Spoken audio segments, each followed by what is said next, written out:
Good day, everyone. I am Ryan Miguel Orfalderon from De La Salle University, and I will be presenting my paper on Filipino philosophy called Ties and Connections, an ethical analysis on Filipino relations vis-a-vis Mercado's Lusot.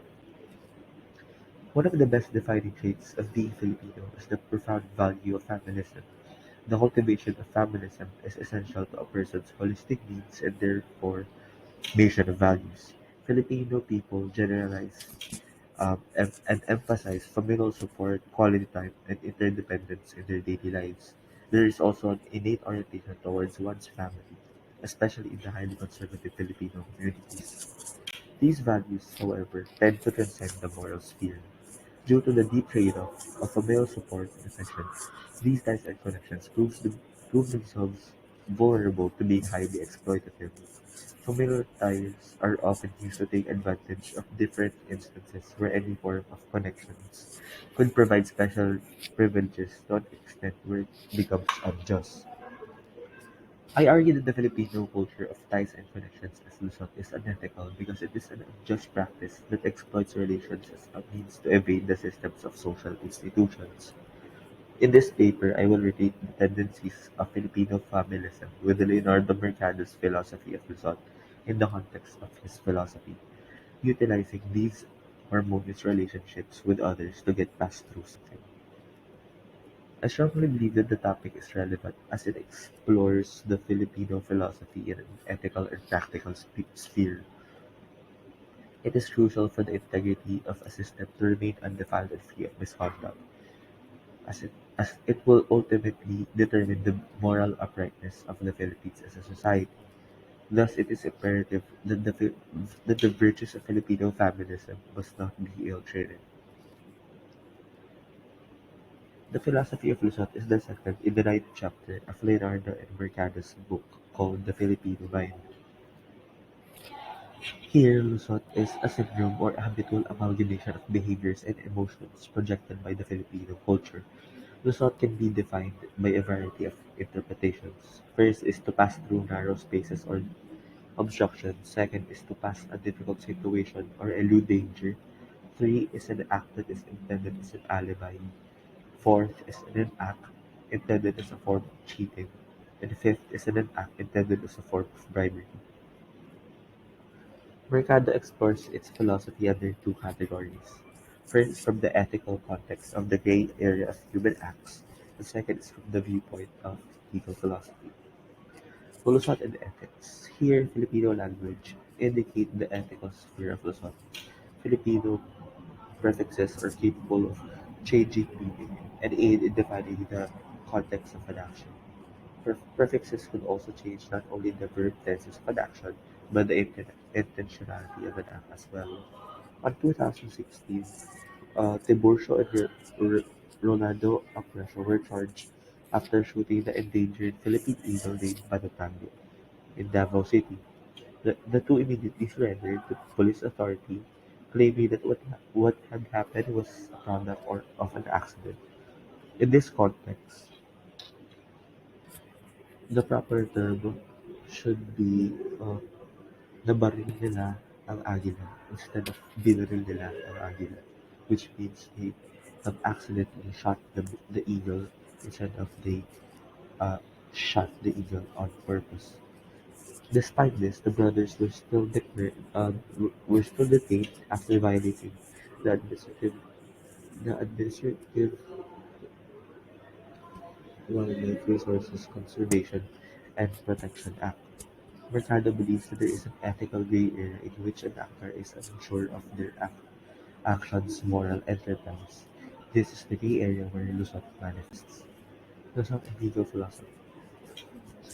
Filipino law is portrayed in a holistic sense as it pertains to its divine, natural, civil, and even cultural aspects. Before, Filipinos gave high regard to duty, were generally group-oriented, and were more concrete than abstract, but did not demand concrete legal instrumentation such as the creation of contracts. Lusot and laws personalized, a form of compromise and settlement through mediation. In legal terms, Lusot is a form of mutual understanding which favors equitable advantages and good of interacting parties who are engrossed in a dispute.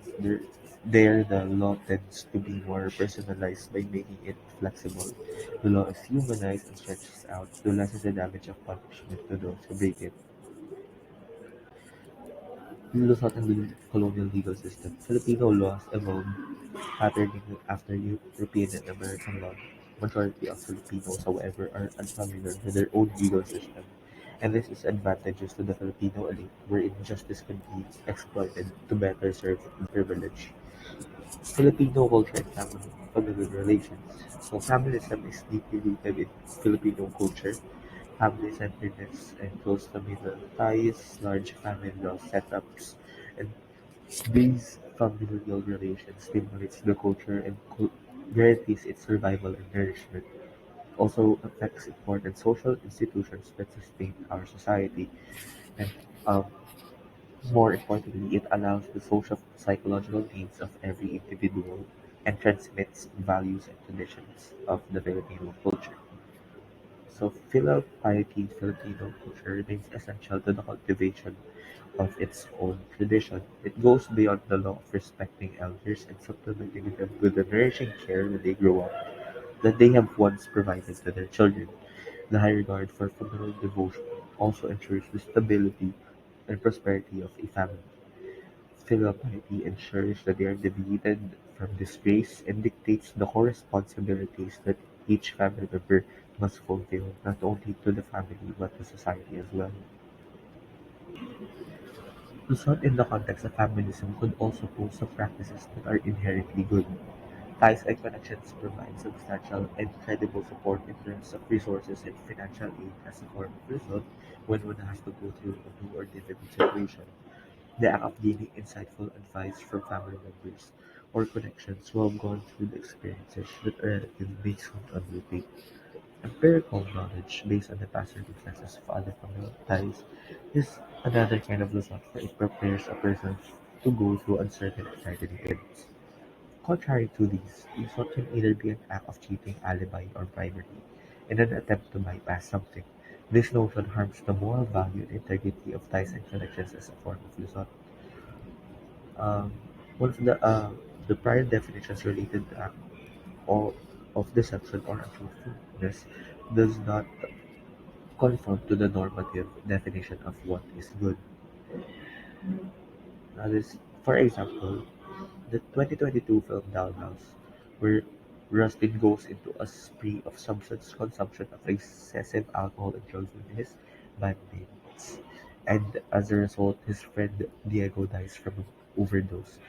Police officers would let them off the hook after finding out that Rustin was the son of a military general. Here Lusot takes place out of the familiar relations of a son who broke the law and a father who enforced and protected it. Lusot happens after the suspension of the law.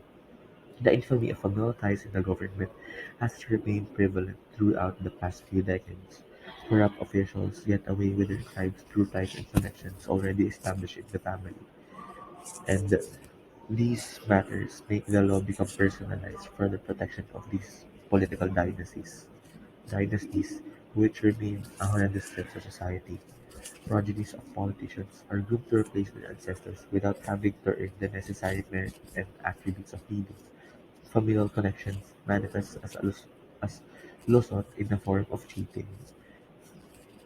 Students who fail to pass entrance examinations or the prerequisites of universities manage to get accepted because they have relatives who are a part of school administrations. This indicates lusot as cheating. 2. There are patients who acquire special privileges in medical institutions through familial connections, such as unwarranted discounts, priority services, and falsified insurance reports to claim more benefits. A difficult situation renders itself much easier to get through out of acts where the sort from familial ties takes place. Mercado believed that Lusot appears in the gray area between the moral enterprise of an action. I disagree with this idea, especially in the context of Filipino ties and connections in Lusot. When one has to cheat or bribe or get away with something, the action behind this must be conscious, because Lusot happens in social structures which must adhere to strict compliance of the law. there is injustice. Generally, Filipinos have a tendency to believe that there are privileges that naturally come with familial bonds. Yet there must not be any tolerance for these predispositions in institutions where the cost of such privileges mean the loss of someone else's. Supposing a sex offender gets off the impending consequences of their actions because the person is a progeny of a judge. Later on, this person commits more offenses, and only then is that person detained after many instances have already happened, and many people have already been victimized.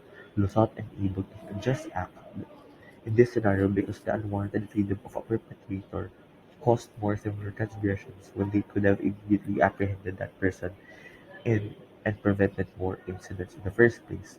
The offender recognized that this liberty must stem from being the offspring of a judiciary official, and the offender must be conscious that the act is an offense as it violates some aspect of the social and moral order. The person acknowledges that familial circumstances would generate result and it happens in a conscious choice of action, even if some form of immoral action is permitted. To conclude, the Filipino nation should deviate from this practice. It is evident that Lusot and ties and connections that become a utility to an easy life will persist through time. The protection of Filipino familism as a morally good virtue is still vital for social cohesion. In the lens of ethical relativism, one may see such actions to be necessary, as without taking form these actions become a resort to elude difficult situations. However, this is dangerous to society as it nullifies moral values that are vital to achieving social order. Families as the basic unit of society have important roles in raising newer generations. The way that familial values are being projected on them will determine the moral climate of Philippine society. If these ties and connections as factors that bring about the essence of livelihood, benevolence, selflessness, filial piety, and respect, then feminism will be instilled as something that is morally right. But if this practice is seen simply as a means to an end, then there is no honor calling it or claiming it Filipino. Here are my references. Thank you for your time.